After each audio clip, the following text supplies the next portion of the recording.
Hello, Jennifer. How you doing? Good job. Thank you so much for getting your work in and for completing the course. Um, I, you know, I think you know where you went wrong, and that's the I think the refreshing thing about your attitude is that you're not trying to make excuses and you're saying straight out, "Hey, this is what happened. It happened, and I'm going to deal with it." Excuse me. Excuse me. And that's fantastic. That's a really good attitude, and I think that attitude is kind of what pulled you back into class and kept you going. Where I think a lot of other students may have quit. Um, so kudos, good job. All right, let's get started. Read your rationale, good job. Let's get started with your portfolio. Okay, so your cover letter. I think your cover letter reads great. I really do. I think some of you definitely are showing an attitude here. And there's no question. I mean, if I were to read this, I would have a pretty good idea of the person I was about to meet. And that's awesome. That's really awesome. You're showing a lot of personality here. There's one thing I wanted to talk about. This is just all business though, too. It's great. This is straight to the point, and that's exactly what you want. There was one part. Oh, here. Now, this is a big chance. Big chance. Either this is going to help you hit it out the park or you're going to strike out with this. So just as long as this is just really, if you get a person, and it's not going to always be a designer, that reads your cover letter. It could be a PR person, and they may not have the kind of humor that we're used to in design departments, so to speak, I guess, if that makes sense. So this is taking a chance. That's all I want to say. It's taking a chance. So it's definitely showing your personality. It's working. I mean, for me, it's like, I'm calling her, that's me, but other people could look at it and go, yeah, well, yeah, okay. You see what I'm saying? I hope that makes sense. If not, just let me know and I'll see if I can clarify. But it's a bold move. At the very least, it's going to be recognized as a bold move, and it definitely shows your personality. So I'm all right with it. I'm just saying some people may think it's a little much. Okay. Excellent. And I talked about this, and there's one thing I want to talk about your JR and your logo. I don't think that there's a good relationship between the JR and this J here. This J here and this J here are just they're too different. They're clashing.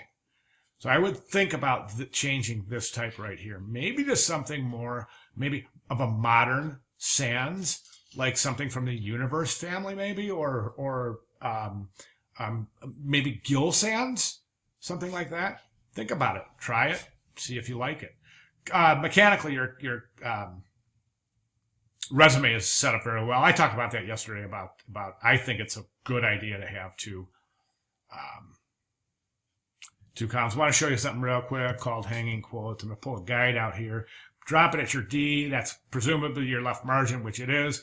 When you're using bullets and quotation marks, technically this type right here should align with that D right there. And the bullet would be outside that margin, but only by just a couple of pixels. Nothing like that 3 or 5 spaces right there.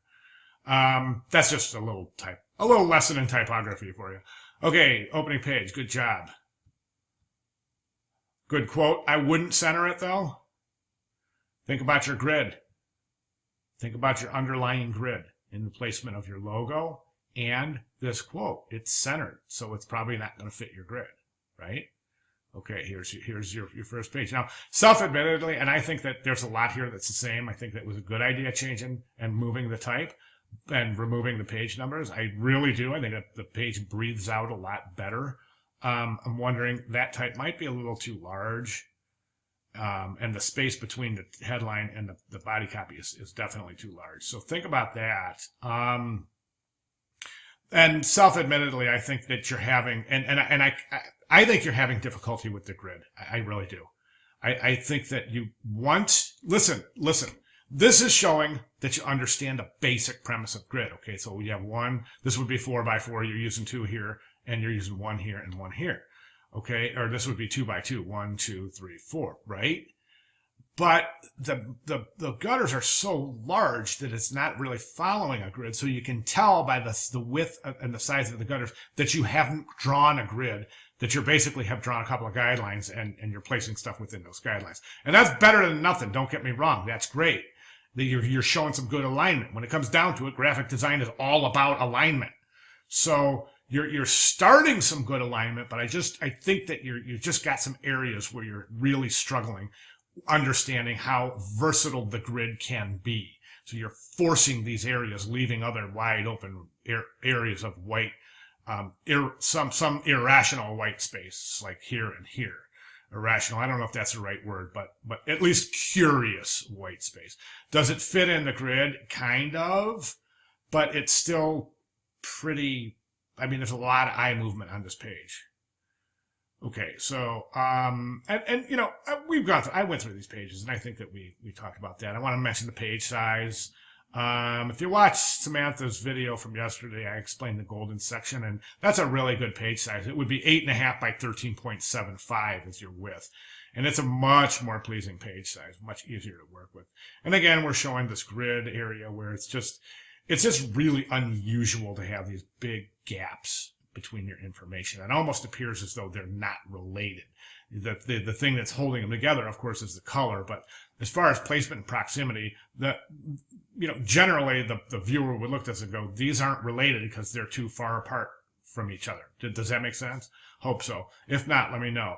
Okay, again, same thing, same comments as the last couple of videos, but you're getting there. You're getting there. And you, listen, I was going to say this before. I'm going to tell you something right now, okay? When you do, just take some tutorials on grid.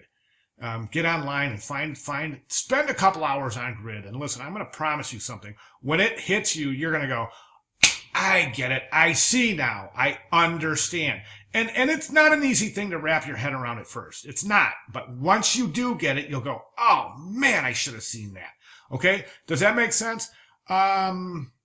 Okay, closing credits. I've mentioned to a couple of the other students that you should probably format your citations and your sources in APA or MLA. One of the formal formatting techniques is APA, MLA, or even Chicago style. And you can go to Purdue OWL, that's Purdue University, or OWL, like OWL, like the bird.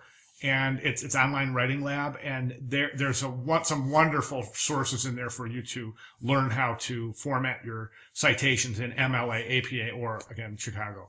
And that would probably be the best thing for you to do for your portfolio, because believe it or not, there are going to be people looking for things just like that. All right, Jen, thank you so much. Hey, keep my contact information. I'm familiar with your work. Just, email me here at the Institute. And, if you're working on this or you plan on working it in the future, which I know you said you are, since I'm familiar with your work, go ahead and shoot it by me and we'll take a look at it. All right. Thank you so much.